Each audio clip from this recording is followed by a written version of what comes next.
Hello yarn besties, I am the Crafty Crocheter, and if you want to become a yarn bestie, click that subscribe button so you get access to more content, and you also get notified when you get new videos.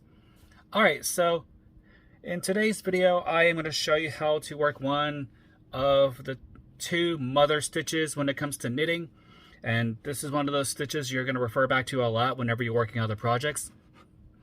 So the stitch I'm referring to is the Stockinette Stitch.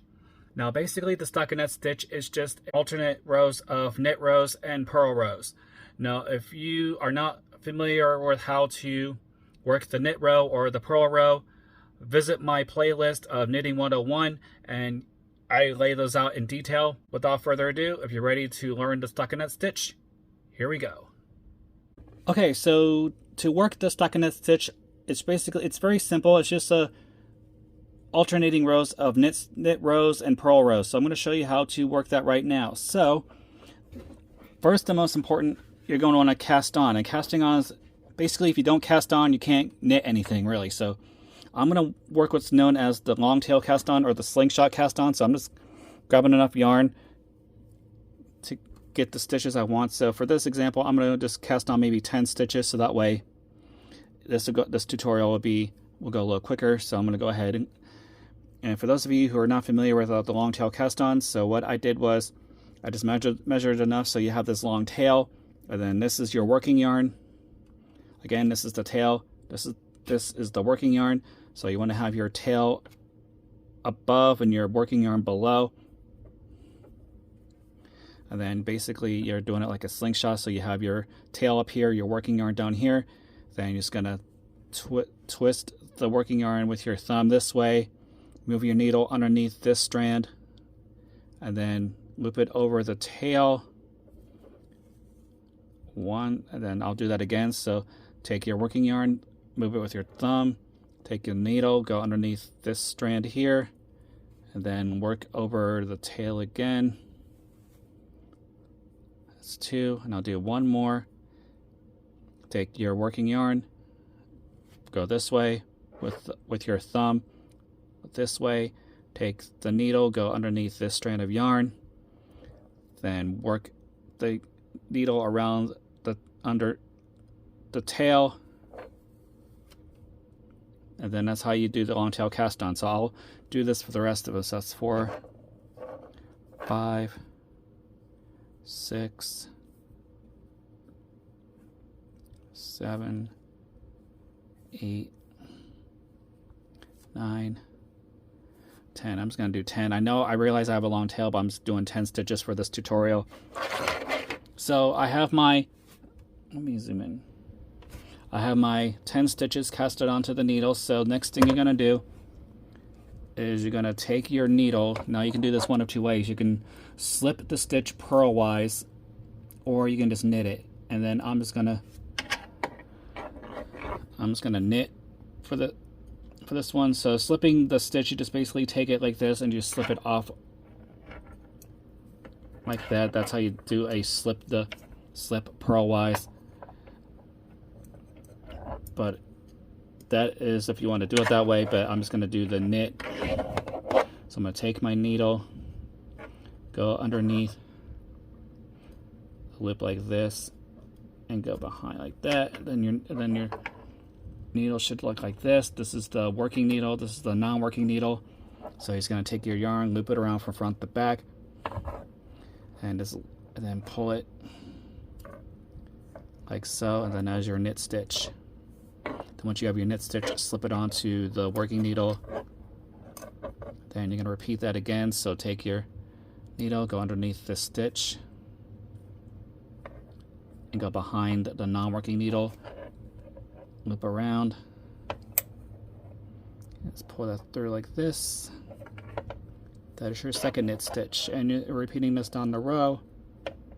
So I'll do one more. Take your needle, go underneath this stitch. So it's crisscross. You have your working needle here and your non-working needle here. Pull the yarn from front to back around. Then you just take the working needle and loop that like that. Now I'm going to work the rest of this off camera, then I'm going to show you how to start your purl stitch. Alright, so this is your completed row of knit stitches. And again, if at any time you're having issues following along, rewind the video to where you're having an issue and just follow from there. So we just completed our first row of knit stitches. Now I'm going to turn this needle around. Now we're going to work on our purl stitches, because the stockinette stitch is basically an alternate rows of knit stitches and purl stitches. So for the purl stitch, again, you can do this one of two ways. You can slip the stitch purlwise, or you can just do the purl. So what I do is just take this yarn, loop it around to the front, because when you work a purl stitch, your working yarn has to be in front of the stitches. And take your working needle, go behind the stitch in frontwise. So you go this way from left to right, from right to left, I mean. So that's like that. So again, working needle, go behind the stitch in the frontwise. Then take your yarn, flip it around from front to back. And I like to use my thumb as a guide to hold that in place. And then you're just gonna loop this through like that, and then that is your purl stitch. And once you have the purl stitch done, just slip it off the needle, and you're going to repeat this. So take your yarn, go in between the needles, so that way your yarn is in front of the work. Take your needle, go in from right to left behind the stitch that way, yarn from front to back around, and then I like to use my thumb as a guide to hold that yarn in place, and then that is the purl stitch. Start over. I'll do it one more time. Take your yarn, go in between the needles in front of the work. Take your working needle, go into the next stitch from in the front, from behind. So your needle is going to be behind the loop from right to left. So it looks like this. And then take your working needle, your working yarn, and then go loop it around from front to back. So it looks like that.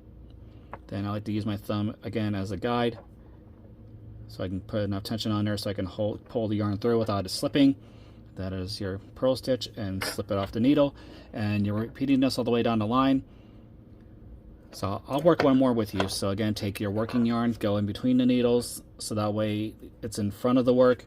Take your working needle, go behind the next stitch in front of the non-working needle from right to left. Take your working yarn and go from front to back again, so it looks like this, and then just pull that, and then take your needle, loop it behind that stitch.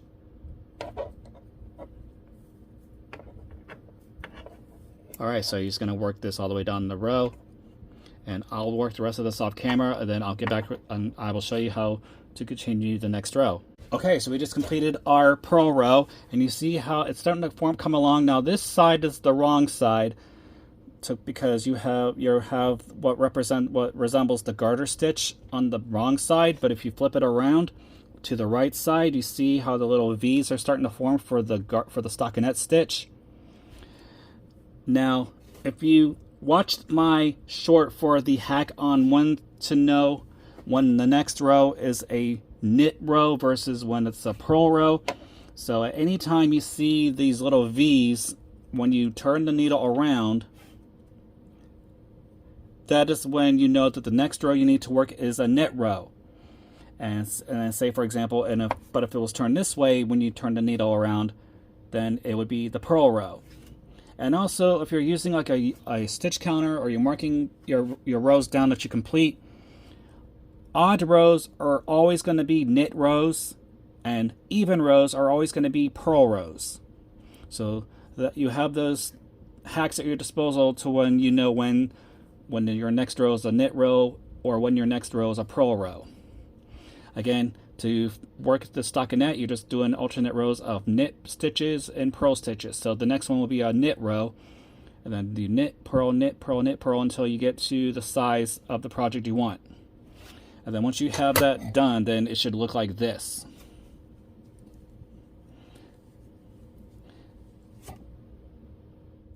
There we go. And I do have a video on how to cast off as well, so feel free to check that out in my Knitting 101 series, in case you want to know how to cast off your rows once you get to the height you want. And that is how you work the stockinette stitch. I hope you enjoyed that video as much fun as I had making it. Now again, the stockinette stitch is a very versatile stitch. It's one of the two mother stitches, and the other one is the garter stitch. So basically, if you can master the garter stitch and the stockinette stitch, then you can basically knit anything really. Because again, there are only two stitches that you actually can use for knitting: the knit stitch and the purl stitch. And then you got the stockinette stitch, which is alternate rows of knit, purl, and then the garter is just all knit stitches. Hope everyone's day's going well today. Don't forget to grab your crochet hooks or knit needles, grab some yarn, and create something beautiful today. Spread love and not hate. Help each other, love each other, help each other out. Be there for one another. Love yourself, be true to yourself, and stay on top of your mental health, because good mental health is very important. And if you like what you see in this video, give it a thumbs up. Hit that notification bell so you get notified when new videos come out. And if you haven't already, click that subscribe button. This is the Crafty Crocheter. Thank you for watching. Happy crafting.